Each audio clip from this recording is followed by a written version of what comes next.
Smart and legal guidance, download the application now. नमस्कार दोस्तों, आज इस वीडियो के अंदर मैं सारे के सारे एडवोकेट्स के लिए, जितने भी एडवोकेट्स हैं उनको अपना सुप्रीम कोर्ट के अंदर प्रैक्टिस करने का अपनी एक ड्रीम होती होगी, तो वो सारी की सारी आपको ड्रीम पूरी करने के लिए मैं आप लोगों के लिए एक बहुत बढ़िया फैसिलिटी के बारे में बताने वाला हूं, एक फेलोशिप के बारे में बताने वाला हूं कि यहाँ पर जो ये फेलोशिप मैं आपके सामने अभी नोटिफिकेशन पूरी दिखाऊंगा, तो उसके अंदर केवल और केवल वकील जो एडवोकेट होगा वो ही अपना अप्लाई कर सकता है और उसमें आपको 2 सालों तक के लिए चुना जाएगा और आपको हर महीने 30,000 रुपए पे करे जाएंगे। साथ में आपको सुप्रीम कोर्ट में डायरेक्ट प्रैक्टिस करने का मौका मिलेगा, साथ में पैसे भी मिलेंगे आपको एज अ स्टाइपेंड के तौर पे और एज अ सैलरी के तौर पे। 2 सालों तक के लिए आपके पास टाइम पीरियड रहेगा कि आप 2 सालों तक अपना स्टक हो जाओगे सुप्रीम कोर्ट के अंदर प्रैक्टिस करने के लिए। आप इधर उधर कहीं पे भी अपनी नौकरी नहीं कर सकते हो। ये एक तरह से हमारी फेलोशिप होती है।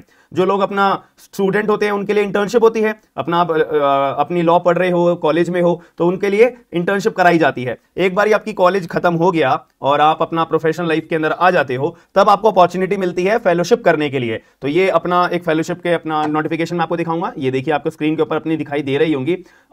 ऑनरेबल हमारे जस्टिस JS वर्मा फेलोशिप ये स्कीम लॉन्च करी गई है, बहुत ही ज्यादा इंपॉर्टेंट है। पूरी वीडियो में आपके अंदर मैं आपको सारी की सारी डिटेल्स बताऊंगा कि कौन कौन लोग अप्लाई कर सकते हैं, कौन कौन लोग अपना अप्लाई नहीं कर सकते हैं। देखिए ये अपना फेलोशिप का नाम है जस्टिस JS अपनी वर्मा फेलोशिप की, तो ये नाम याद रखिएगा आपको। और इस केस के अंदर आपको जो है फेलोशिप के अंदर पैनल बनेगा पूरा का पूरा।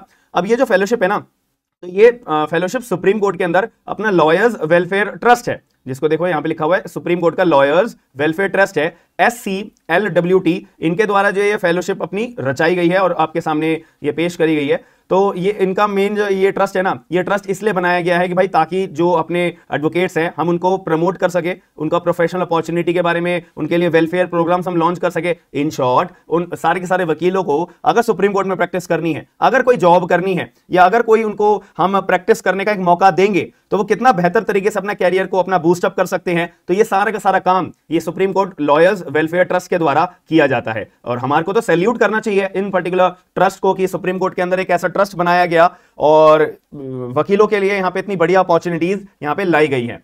तो मेरे को तो बहुत बढ़िया ये चीज लगी थी। जैसे ये नोटिफिकेशन आई थी तो मैंने सोचा था आप लोगों को वीडियो बना के मैं ये जरूर बताऊंगा और जो लोग अप्लाई कर सकते हैं वो जरूर करिएगा। अब इसके अंदर मेन मैंने आपको बताना था एलिजिबिलिटी के क्राइटेरिया के। अभी करंट चेयरमैन कौन है, ठीक है, honourable justice Aftab Alam. And trustees कौन है, चंद्र उदय सिंह, सुधाना रामचरण, ममता कछवा एंड गोपाल एंड बसंत, राहुल नारायण, वृंदा भंडारी। ये सारे लोग हैं। ये मैं आपको इसलिए बता रहा हूं कि जब आप अपना सिलेक्शन होगा ना, या आप अगर इंटरव्यू के लिए जाओगे तो आपसे ऐसे क्वेश्चंस भी पुटअप करे जाएंगे। तो अभी से भाई आपको ये पर्टिकुलर फेलोशिप के बारे में पता होना चाहिए, JS वर्मा फेलोशिप के बारे में पता होना चाहिए। किसका गठन क्यों करा गया था, ट्रस्ट का गठन क्यों करा गया था, 2008 के अंदर ये एस्टैब्लिश करी गई थी, ठीक है, और अभी करंट ट्रस्टीज कौन है वगैरह वगैरह। ये सारी बातें आपको पता होनी चाहिए। अगर ये बातें नहीं पता तो दिक्कत वाली बात है। एलिजिबिलिटी क्राइटेरिया में बता देता हूं, बहुत ध्यान से समझिएगा। तो यहां पे जो भी कोई वकील है, मैंने आपको क्लियर बोला है लॉयर, कोई भी फाइनल ईयर का बच्चा अपने अप्लाई नहीं कर सकता, पहले समझ लेना। तो अगर कोई भी लॉयर है वो एनरोल्ड है अपनी स्टेट बार काउंसिल के अंदर। अब आपका स्टेट बार काउंसिल यहां पे शब्द यूज करा गया है। आपने AIB क्लियर कर लिया वो भी अप्लाई कर सकता है, आपने AIB क्लियर नहीं करा वो भी अप्लाई कर सकता है। बस इन्होंने शर्त इतनी मानी है कि आप एडवोकेट होने चाहिए, यानी कि स्टेट बार काउंसिल के अंदर एनरोल्ड होने चाहिए। तो अगर आप स्टेट बार काउंसिल के अंदर एनरोल्ड हो जाते हो तो आप लॉयर से एडवोकेट बन जाते हो, ये याद रखिएगा। और प्रेफरेंस जो है ना ज्यादातर उन लोगों को दी जाएगी जिनके पास अपना 2 साल का एक्सपीरियंस होगा या मैक्सिमम 5 साल का एक्सपीरियंस होगा। तो यहां पे इन्होंने बोला है कि प्रेफरेंस दी जाएगी। तो अगर आपके पास एक्सपीरियंस है तो बहुत ही बढ़िया गोल्डन पॉइंट आपको एक अचीवमेंट मिलने के लिए, इस फेलोशिप के अंदर एंट्री लेने के लिए ये आपके पास फायदेमंद बनेगा, याद रखिएगा। और आपका जो ये 2 साल का आप एक्सपीरियंस बोल रहे हो ना कि भाई मैंने अपनी लॉ कंप्लीट करी और स्टेट बार काउंसिल के अंदर अपना एनरोलमेंट कराया और मेरे पास अपना 2 साल का एक्सपीरियंस है, तो ये 2 साल का एक्सपीरियंस आपका कैसे कैलकुलेट करा जाएगा? क्या आपने कोई लॉ फर्म में काम करा हो अपना मैनेजमेंट के काम के लिए, या अपनी फाइल वाइल क्लरिकल काम के लिए, या मैंने कहीं इंडिविजुअल किसी वकील के साथ में मैनेजमेंट का काम के लिए मैंने अपना काम करता रहा 2 सालों तक। एडवोकेट तो मैं हूं, लेकिन मैं किसी लॉ फर्म में फाइल वाइल अपना प्रिपेयर करने के लिए, ड्राफ्टिंग के काम करने के लिए, मैनेजमेंट के काम के लिए, क्लरिकल काम के लिए, या किसी वकील के साथ में, या मैंने कहीं पे जुडिशियल क्लर्कशिप करी है, या टीचिंग असाइनमेंट मैंने कहीं पे प्रिपेयर करवाए हैं, तो अगर मेरा ये 2 सालों तक या 5 सालों तक मैं काम कर रहा हूं और एडवोकेट भी हूं, स्टेट बार काउंसिल के अंदर एनरोल्ड भी हूं, या फिर AIB में मैंने क्लियर करा हुआ है, तो क्या ये मेरी प्रैक्टिस के अंदर कैलकुलेट होगा, ये 2 साल की वाली या ये 5 साल वाली? इन्होंने क्लियर तौर पे एलिजिबिलिटी में बोल दिया है आपका ऐसी चीजों में एक्सपीरियंस काउंट नहीं होगा।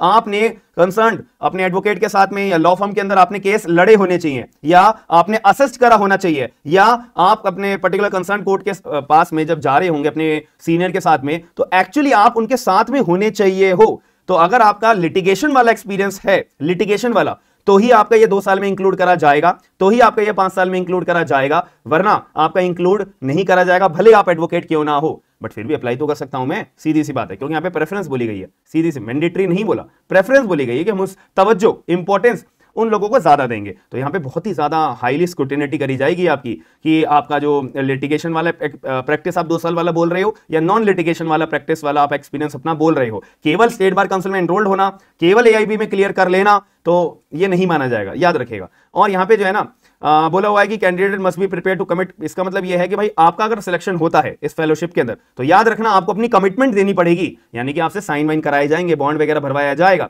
कि आपको 2 साल का अपना, अगर बॉन्ड नहीं भी भराया जाएगा तो एक कंसेंट फॉर्म आपका भरवाया जाएगा कि अब 2 साल के लिए आप सीधा फेलोशिप के लिए सुप्रीम कोर्ट ऑफ इंडिया के अंदर प्रैक्टिस करोगे, कहीं इधर उधर आप जॉब नहीं कर सकते। ये क्लियर तौर पे स्ट्रिक्ट यहां पे बोला गया है एलिजिबिलिटी के अंदर। अब इसके अंदर फेलोशिप के बारे में हम पढ़ लेते हैं कि मेरे को मंथली स्टाइपेंड जो है 30,000 रुपए महीना मिलेगा 2 सालों तक, यानी कि हर महीने मेरे को 30,000 रुपए मिल रहे हैं, तो साल के मेरे हो गए 3,60,000 रुपए, और 2 साल के मेरे हो गए 7,20,000 रुपए। तो 7,20,000 रुपीज मेरे को 2 साल का पूरा कंप्लीट ये मेरे को अमाउंट मिलेगा अगर मैं अपनी पूरी कंप्लीट करता हूं 2 सालों तक। इन शॉर्ट हर एक महीना मुझे 30,000 रुपए मिलेगा, और प्रैक्टिस करने के लिए मिलेगा सुप्रीम कोर्ट के अंदर। तो ये बहुत अच्छी बात है यार, आपको तो ये इस अपॉर्चुनिटी को बिल्कुल भी मिस आउट नहीं करना चाहिए। साथ ही में आपको, मेरे को जो है एक टाइम का 1 टाइम सब्सक्रिप्शन मिलेगा एससीसी ऑनलाइन। तो जो मेरा नाम होगा उसी नाम से मेरे को एससीसी ऑनलाइन का सब्सक्रिप्शन मिलेगा, जो बहुत ही ज्यादा हेल्पफुल रहता है सुप्रीम कोर्ट के केसेस को फाइंड आउट करने के लिए, कि अगर मैं पर्टिकुलर सुप्रीम कोर्ट के अंदर अपनी कोई प्ली लेके जा रहा हूं, या किसी हाई कोर्ट में प्ली लेके जा रहा हूं, या किसी डिस्ट्रिक्ट कोर्ट के अंदर प्ली लेके जा रहा हूं, तो वहां पे मेरे को ये एससीसी ऑनलाइन की मदद आती है अपनी कंसर्न पर्टिकुलर सुप्रीम कोर्ट को फाइंड आउट, केसेस को फाइंड आउट करने के लिए। याद रखिएगा। अब रिक्वायरमेंट का क्या है कि मैं अपनी एप्लीकेशन अब भेजूंगा कैसे, एलिजिबिलिटी समझ में आ गया, पेमेंट स्ट्रक्चर मुझे समझ में आ गया। तो यहां पे आपको अपना एप्लीकेशन भेजनी पड़ेगी, ये रही वेबसाइट scwelfaretrust@gmail.com, या तो 25 सितंबर 2023 को अपना सारे डॉक्यूमेंट्स अभी बताऊंगा क्या क्या रिक्वायरमेंट है अपनी एप्लीकेशन फॉर्म भेजने के लिए, तब भेज दो, या उससे पहले 25 सितंबर से पहले आपको ये भेजना पड़ेगा, याद रखिएगा। और आपको जो अपना लेटेस्ट सीवी भेजना है, 1000 वर्ड्स का अपना एक एस्से लिख के बताना है कि भाई आपने 2 साल का एक्सपीरियंस में आपने कौन सा केस डील करा, और उस केस के बारे में आपको अपना एक एस्से लिखना है, जिसमें लिखा है 1000 वर्ड का आपको एस्से लिखना पड़ेगा on the best case in which the candidate has been involved or has been following, कि आप कौन से केस के अंदर इन्वॉल्व थे उसके बारे में 1000 शब्दों में ऐसे लिखो, या अभी जो केस फॉलो कर रहे हो 1000 शब्दों में ऐसे लिखो।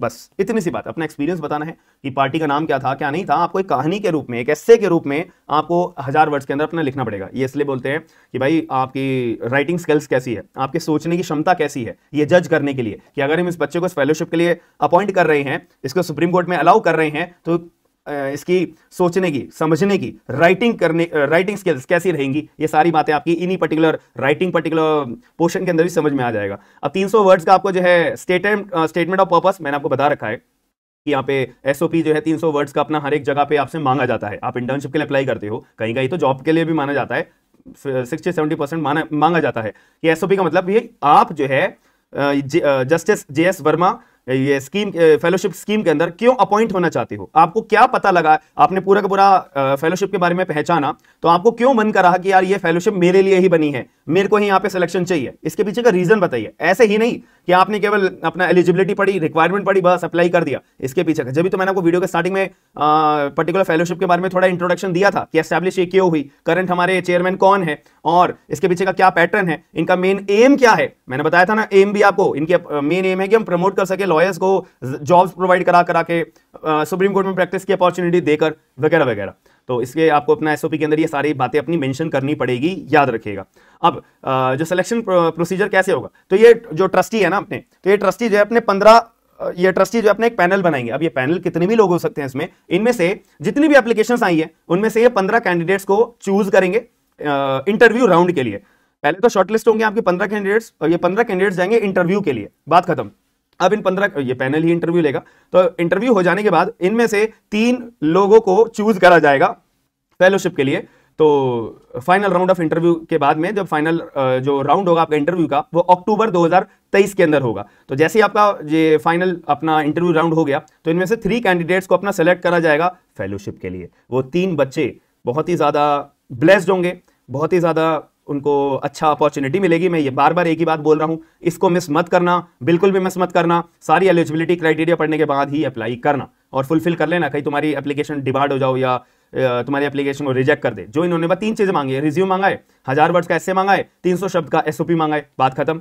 और अपना ये कर देना। और सारे जो भी शॉर्टलिस्टेड कैंडिडेट्स होंगे 15 लोग, उनको ईमेल के जरिए ही कांटेक्ट करा जाएगा। अगर आपके पास ईमेल आएगा तो समझ लेना आप सिलेक्टेड हो, नहीं आएगा तो समझ लेना आप सिलेक्टेड नहीं हो। बट अपनी तरफ से एफर्ट तो डाल सकते हैं, ऐसा तो है नहीं ना कि एफर्ट भी ना डालें कि मेरा तो सिलेक्शन होगा ही नहीं। ऐसी सोच बिल्कुल मत रखिएगा। मेरी आप लोगों से रिक्वेस्ट है कि अगर आप लोग चाहते हो कि अच्छी जगह पे काम करना, नहीं मिलेगा इससे बेस्ट अपॉर्चुनिटी। और याद रखना, मेरी एप्लीकेशन आप स्मार्ट एंड लीगल गाइडेंस अगर डाउनलोड करते हो तो वहां पे मैं अपने जुडिशरी के बैचेस कंडक्ट करवाता हूं। और जुडिशरी के बैचेस के साथ साथ अगर आप एपीओ की तैयारी कर रहे हो, जेएलओ की तैयारी कर रहे हो, तो मेरे भी करंट 2 बैचेस चल रहे हैं। अपना सीपीसी लिमिटेशन का बैच चल रहा है, साथ में मेरा एविडेंस एक्ट का बैच चल रहा है। तो जितने भी लोग अपना इंटरेस्टेड है, मेरी एप्लीकेशन डाउनलोड करके आप लोग बैचेस अपना परचेज कर सकते हो, ज्वाइन कर सकते हो। Live class, recorded class, complete syllabus आपको करवाया जाता है।